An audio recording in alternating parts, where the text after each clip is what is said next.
Hello दोस्तों, एक बार फिर से आपका मेरे यूट्यूब चैनल पर स्वागत है। दोस्तों, आज हम करने जा रहे हैं कक्षा 12 की सबसे इम्पोर्टेंट डेरिवेशन, जो हमारी दूसरी डेरिवेशन है। इससे पहले वाली वीडियो में हम अवतल पृष्ठ पर प्रकाश के अपवर्तन के सूत्र का कर चुके हैं। आज हम करने जा रहे हैं गोलीय उत्तल पृष्ठ पर प्रकाश के अपवर्तन के सूत्र का निगमन। दोस्तों, सूत्र क्या निकल के आता है? n/v-1/u बराबर n-1/r। इस सूत्र का दोस्तों हमें प्रूव करके दिखाना है। ये दोस्तों बिल्कुल अवतल पृष्ठ के प्रकाश के अपवर्तन के बिल्कुल सेम आर्टिकल है। इसमें भी दोस्तों हमें त्रिभुज को लेकर ही इसे सॉल्व करेंगे। तो अब सबसे पहले त्रिभुज इसमें कौन सा लेंगे? तो सबसे पहले इसमें त्रिभुज लेंगे IAC। हम यहाँ पे त्रिभुज लेंगे IAC। यहाँ पर I प्रतिबिंब की स्थिति है, O वस्तु की स्थिति है और C वक्रता त्रिज्या है। ठीक दोस्तों, तो सबसे पहले हम लोग त्रिभुज यहाँ पे ऐसे हेडिंग लिखेंगे, त्रिभुज IAC में त्रिभुज IAC के लिए क्या हो जाएगा? त्रिभुज IAC के लिए अब देखो, सबसे पहले आपने एक थ्योरम पढ़ी होगी, बहिष्कोण माने बाहर का कोण, बहिष्कोण बराबर अंतः कोणों का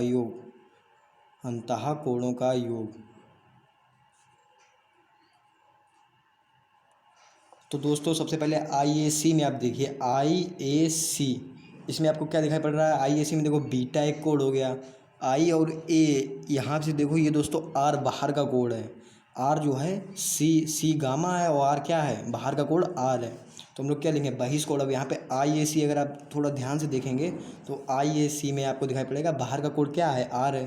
तो हम लोग यहाँ पे R बराबर अंतः कोण कौन कौन से हो गए? IAC में अंतः कोण बीटा हो गया, गामा हो गया, बीटा प्लस गामा। दोस्तों आर में थोड़ी मैंने गैप रख रहा हूँ, गामा बिल्कुल थोड़ा मिला के बना रहा हूँ। अब इसी प्रकार हम लोग दूसरा त्रिभुज देखेंगे, OAC।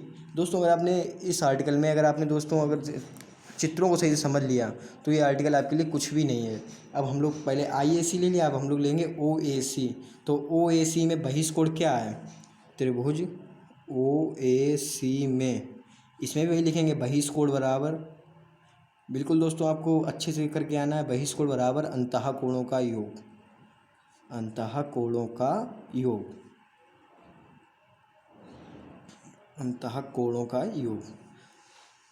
यहाँ पर हम लोग अब देखिए, इसमें देखिए बहिष्कोण इसमें क्या हो सकता है? OAC के लिए ये देखो I है, ये देखो ये गई हुई लाइन और ये बाहर का कोण है, इसके और इसके बीच में I। तो I यहाँ पर अंतः कोण है, I बराबर अंतः कोण, I यहाँ पर बहिष्कोण है, OAC। आप थोड़ा चित्र को ध्यान से देखिए, मैं एक मिनट जूम करके दिखा देता हूँ आपको। आप OAC में देखिए, OAC में बाहर का कोण क्या है? I है, और IAC में बाहर का कोण क्या है? R है। तो दोस्तों आपको I और R, आप इससे क्या होगा दोस्तों, हमें I और R की वैल्यू पता चल जाएगी। चलिए दोस्तों अपना कंटिन्यू करते हैं। अब यहाँ पे बहिष्कोण बराबर अंतः कोण, अब बहिष्कोण I हो गया, अब अंतः कोण कौन सा हो गया? Alpha plus gamma. अब हम यहाँ पे लिखेंगे अल्फ़ा प्लस गामा। तो यहाँ पे हम इसे डाल देंगे समीकरण नंबर 1 और इसे डाल देंगे समीकरण नंबर 2। अब देखो हमें दोस्तों यहाँ से R और I की वैल्यू पता चल गई। अब आपने एक स्नेल का नियम पढ़ा होगा, स्नेल के नियम से इस आर्टिकल में दोस्तों कुछ नहीं है, केवल आपको चित्र अच्छे से ध्यान रखना है, चित्र मैंने कैसे बनाया है। और चित्र में आपको त्रिभुज IAC लेना है और OAC लेना है, उसमें बहिष्कोण अच्छे से आपको ध्यान में रखना है। अगर आप ये दोस्तों 2 बार आर्टिकल करते हैं तो आपको आराम से पता चल जाएगा कैसे करना है। तो स्नेल के नियम से क्या हो जाएगा? n बराबर sin I बटे sin R। यही दोस्तों स्नेल का नियम होता है। अगर आपने स्नेल का नियम की वीडियो नहीं देखी है तो मैं आपको बता दी हूँ स्नेल का नियम क्या होता है, आप वहाँ पे जाकर देख सकते हैं। तो n अगर मैं यहाँ मान लूँ n2 बटे n1 बराबर sin I बटे sin R, मैं यहाँ पे मान लेता हूँ n बराबर n2/n1। अभी दोस्तों कैसे आ गए? देखो हमारे पास दो माध्यम है, एक तो ये n1 है विरल, n1 विरल है, और ये n2 सघन माध्यम है। और ये तो केवल एक माध्यम के लिए सूत्र होता है, n बराबर sin I बटे sin R। तो मैंने यहाँ पे n2 n1 करके दिया गया है, इसलिए मैं n2 बटे n1 बराबर sin I बटे sin R इसे मान लिए हूँ। ठीक दोस्तों, अब इसके आगे हम क्या करेंगे? अब ये n2 बटे n1 ऐसे ही लिखेंगे, n2 बटे n1। अब बस दोस्तों आपकी ये आर्टिकल हो गई, बस ये समझो। अब थोड़ा कैलकुलेशन ही रह गया है, sin I। अब देखो दोस्तों I की वैल्यू हमें क्या दी गई? I बराबर अल्फ़ा प्लस गामा। तो अल्फ़ा प्लस गामा बटे साइन R की वैल्यू हमें क्या दी गई है? Beta plus gamma. तो बीटा प्लस गामा लिख लेंगे। Beta plus gamma. देखो साइन से साइन ये कैंसिल हो जाएगा, क्यों? क्योंकि यह बहुत न्यूनतम कोण है, मतलब ये बहुत ही कम, इसका कोण का जो एंगल है वो बहुत ही कम है, इसलिए कैंसिल हो जाएंगे।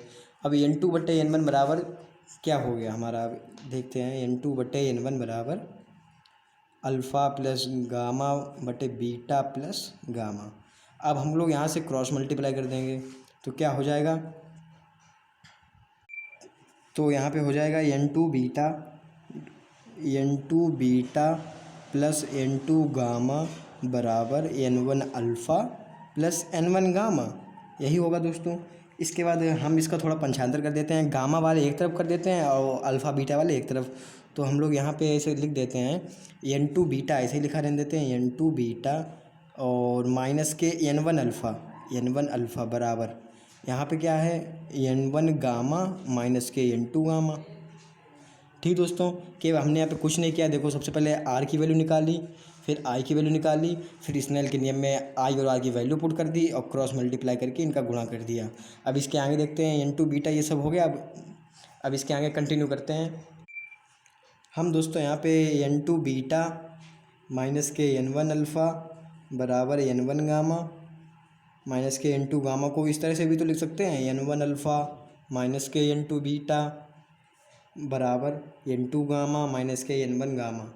इस तरह से भी दोस्तों लिख सकते हैं। मैंने क्या कर दिया, मैंने केवल कुछ नहीं किया, केवल माइनस चिन्ह कॉमन ले लिया है बस, और कुछ नहीं किया है। अब इसके बाद हम लोग देखेंगे, अब हम लोगों ने यहाँ से इसको ऐसे चेंज कर लिया। अब हम यहाँ पे गामा कॉमन ले सकते हैं, तो n1 alpha minus n2 beta, यहाँ से गामा कॉमन ले लेते हैं तो क्या बचेगा, n2 माइनस n1। ठीक दोस्तों, अब इसके आगे हम करेंगे अल्फ़ा बीटा गामा का वैल्यू निकालेंगे। अब अल्फ़ा बीटा गामा के मान रखने पर अब अल्फ़ा बीटा गामा का वैल्यू कैसे निकालेंगे, 1 मिनट मैं आपको चित्र दिखाता हूँ एक बार। देखिए हमें अल्फ़ा बीटा गामा निकालने के लिए हमें क्या क्या दिया गया, एक तो यहाँ पे लंब दे दिया गया और आधार दिया गया, कर्ण वगैरह तो कुछ दिया नहीं गया। तो फिर हम लोग ऐसा फार्मूला सोचना पड़ेगा जिसमें लंब और आधार आता हो, तो वो फार्मूला होता है tan अल्फ़ा। तो अल्फ़ा बराबर क्या हो जाएगा, tan अल्फ़ा, क्योंकि हमें, और बीटा बराबर क्या हो जाएगा, tan बीटा, और गामा बराबर क्या हो जाएगा, tan गामा। ठीक दोस्तों, अब हमें देखना है tan अल्फ़ा कैसे निकलेगा। tan अल्फ़ा निकालने के लिए tan का सूत्र क्या होता है, लंब बटे आधार होता है। तो tan अल्फ़ा के लिए क्या, लंब हमें h दिया गया है, आधार u है, तो माइनस के h/u हो जाएगा। तो tan अल्फ़ा की मान कितना आ जाएगा, माइनस के h/u। फिर tan बीटा का वैल्यू कैसे निकालेंगे, tan बीटा देख लीजिए, tan बीटा क्या है, i तक की दूरी है, माइनस के h/v। tan बीटा की वैल्यू माइनस के h/v। tan गामा की वैल्यू कैसे निकालेंगे, tan गामा देख लीजिए, tan गामा जो है इस साइड है, तो मतलब इस तरफ पॉजिटिव में लेंगे। आपने चिन्ह परिपाटी तो पढ़े ही होगा कि बाईं ओर की वस्तु हमेशा ऋणात्मक, दाईं ओर की वस्तु हमेशा धनात्मक दी जाती हैं। तो प्लस के h/r हो जाएगा tan गामा। कुछ नहीं, केवल हमने दूरियां माप ली अपने चित्र के हिसाब से। ठीक दोस्तों, अब इसके बाद ये जो भी हमें tan अल्फ़ा गामा की वैल्यू पे मिली हुई हैं, अब हम इसको इसमें पुट करेंगे, इस वाले समीकरण में। तो हम लिख देते हैं n1 इंटू अल्फ़ा की जगह क्या हो जाएगा, tan alpha minus n2 into tan beta बराबर गामा की जगह tan गामा, ब्रैकेट में n2 माइनस n1। फिर n1 गुणे tan अल्फ़ा की वैल्यू देखो कितनी है, tan अल्फ़ा की वैल्यू माइनस के h/u। कैसे निकाली है ये मैं आपको बता ही दिया हूँ, माइनस के n2 गुणे tan बीटा की वैल्यू कितनी है, माइनस के h/v। अब देखो मैं एक बार फिर से बता देता हूँ, माइनस h/v कैसे आई, tan बीटा। देखो हमें बीटा वाला कोड देखना है, बीटा वाला कोड कहाँ तक है, p से i तक है। p और i के बीच की दूरी कितनी है, b, और लंब कितना है, h। तो tan बीटा का सूत्र क्या होता है, लंब बटे आधार। तो माइनस के h/v हो जाएगा। अल्फ़ा के लिए यहाँ तक की दूरी रखेंगे, p और o के बीच की दूरी रखेंगे, u है, तो माइनस के h/u हो जाएगा। इतनी r है तो r हो जाएगी बटे में, बस बिल्कुल सरल है दोस्तों।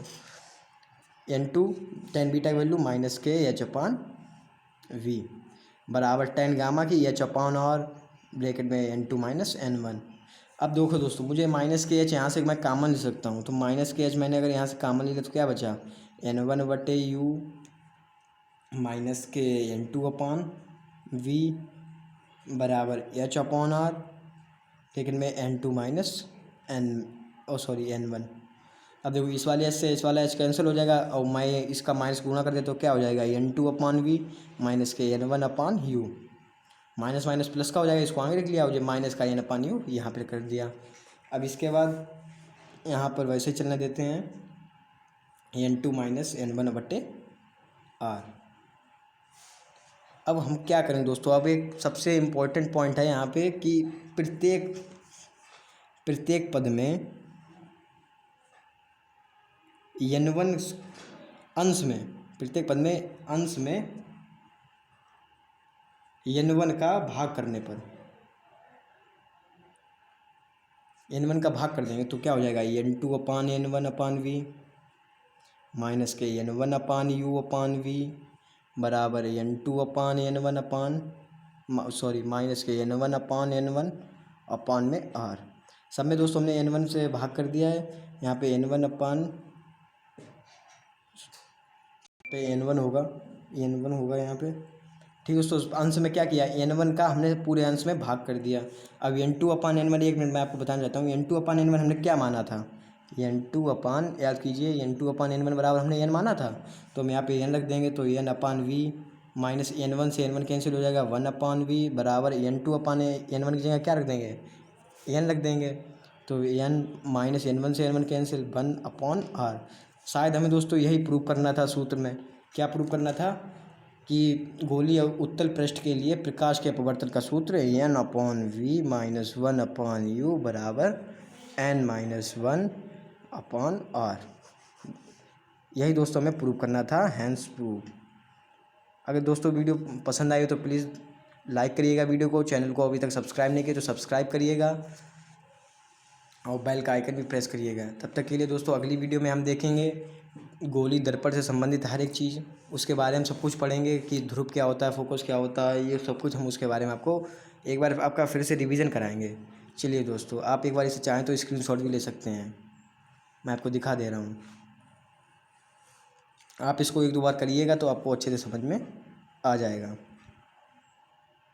देख सकते हैं आप दोस्तों हमने क्या क्या किया है। सबसे पहले आई और आर की वैल्यू निकाली है, फिर स्नेल के नियम में उस वैल्यू को पुट कर दिया और बस हमारा आंसर आ गया। अल्फ़ा और बीटा गामा की value tan alpha tan beta tan gamma करके हमने निकाल ली। क्यों निकाली, tan ही क्यों हमने लिया, क्योंकि हमें लंब और आधार ज्ञात था इसलिए।